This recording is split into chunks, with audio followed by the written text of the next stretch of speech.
नमस्कार मित्रांनो, आज आपण पाहणार आहोत राजर्षी शाहू महाराज यांच्याविषयी अतिशय सुंदर माहिती मराठीमध्ये.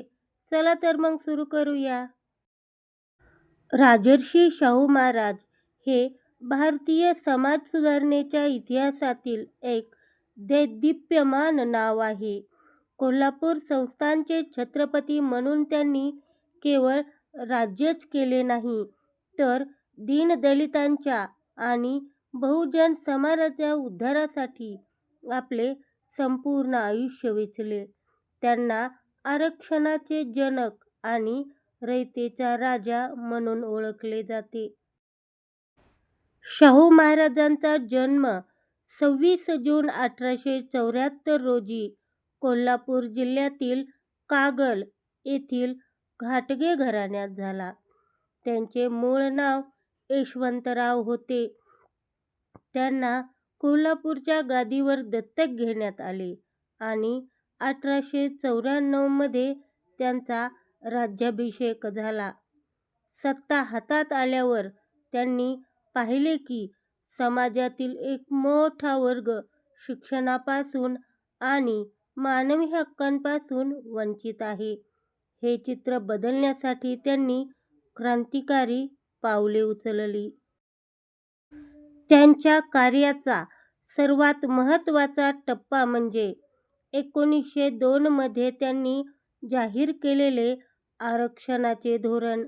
त्यांनी कोल्हापूर संस्थानात मागासवर्गीयांसाठी 50% जागा राखीव ठेवण्याचा ऐतिहासिक निर्णय घेतला, ज्यामुळे प्रशासनात सर्व थरातील लोकांना स्थान मिळाले.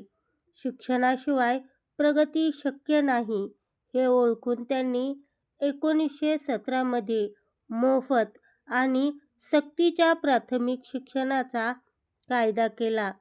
मुलांच्या निवासासाठी त्यांनी कोल्हापुरात विविध जाती धर्माच्या विद्यार्थ्यांसाठी वसतिगृहे उभारली, जेणेकरून ग्रामीण भागातील मुले शहरात येऊन शिकू शकतील. स्त्री शिक्षणाबाबतीतही त्यांचे विचार अत्यंत पुढारलेले होते. त्यांनी विधवा विवाहास कायदेशीर मान्यता दिली आणि आंतरजातीय विवाहास प्रोत्साहन दिले.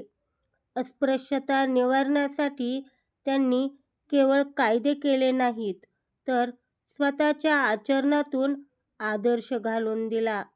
डॉक्टर बाबासाहेब आंबेडकरांमधील सुप्त गुण ओळखून त्यांना उच्च शिक्षणासाठी मदत करणे आणि मूकनायक वृत्तपत्रासाठी सहकार्य करणे हे त्यांच्या दूरदृष्टीचे उत्तम उदाहरण आहे.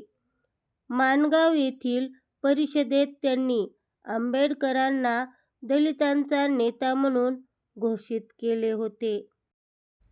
शेती आणि उद्योगांच्या विकासासाठी त्यांनी राधानगरी धरणाची निर्मिती केली, ज्यामुळे कोल्हापूर परिसरातील शेती सुजलाम सुफलाम झाली.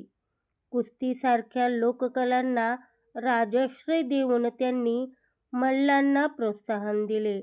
शाहू महाराजांनी नेहमीच समता, बंधुता आणि न्याय या मूल्यांचा पुरस्कार केला. त्यांचे हे महान कार्य पाहूनच कानपूरच्या कुर्मी क्षत्रिय सभेने त्यांना राजर्षी ही पदवी बहाल केली. 6 मे 1922 रोजी या महान राजाचा प्रवास थांबला, पण त्यांनी लावलेली समाज सुधारणेची ज्योत आजही महाराष्ट्राला प्रेरणा देत आहे.